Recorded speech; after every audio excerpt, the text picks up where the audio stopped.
YouTube continues to demonetize many videos. If you like this channel, please click on my Patreon page, link in the description.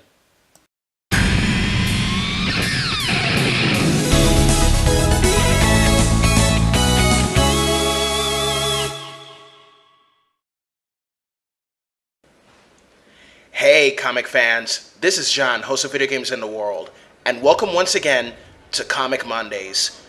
Pardon me for not uploading as often, but a lot of things have been in my way, a tough work schedule, and many other real-life issues to deal with as an adult.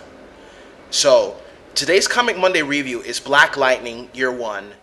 Now, we have seen the CW TV series, which was pretty good and also well known for its brand of realism, and there are times where the show felt a bit cringy regarding certain issues I will not say. Because if you haven't seen the show, I won't spoil it for you. You want to watch the show? I hope we have a Netflix account, because it's there. So, this story is the origin comic of Jefferson Pierce, the hero known as Black Lightning. As for the cover of the book in the new edition, it has Cress Williams in it, but in no way is from the show. Enough of that, folks. Let us begin. Jefferson Pierce was once a track star athlete and an Olympic gold medalist. However, his father was murdered, which haunted him, and also discovered a power that he did not understand himself. During that time, the place where he was raised became plagued by crime, drugs, and violence. It is the south side of Metropolis now known as Suicide Slum. He moves back there with his wife Lynn and daughter Anissa. Pierce returns to make a difference in his old community as a new principal of Garfield High School. But there's a storm of lawlessness sweeping the south side, fueled by corrupt politician Tobias Whale, the mysterious Swan, and his criminal organization, the 100.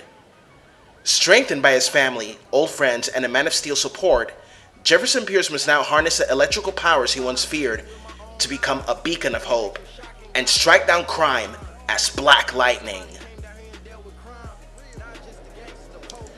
I gotta say that the origin story was pretty good, although it has some holes like not showing the death of his father. This story is a reimagining of the 1970s comic written by Tony Isabella, the original creator of Black Lightning.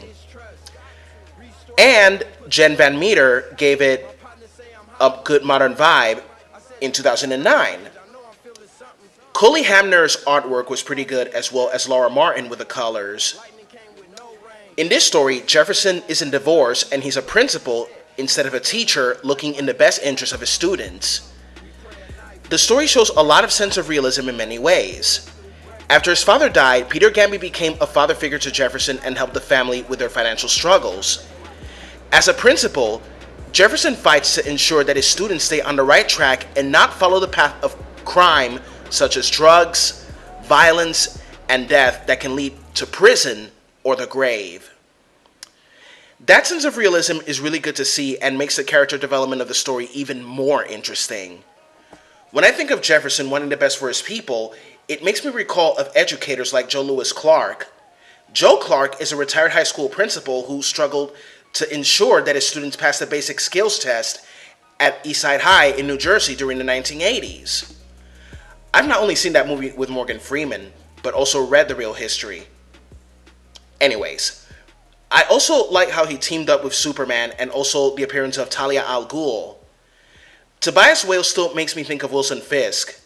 If there's something Fisk and Whale have in common, it's not only that they're bald, but also they're both corrupt politicians running a neighborhood and plaguing it with crime and violence. It was cool seeing some fight sequences, twists, sad moments, and so on.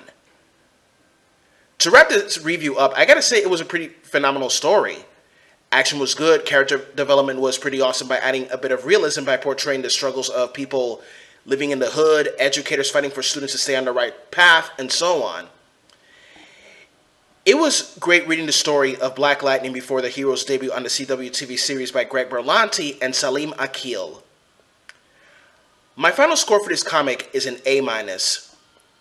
Until next Monday, comic fans, this is John, host of Video Games in the World. Have a good one. Bye-bye.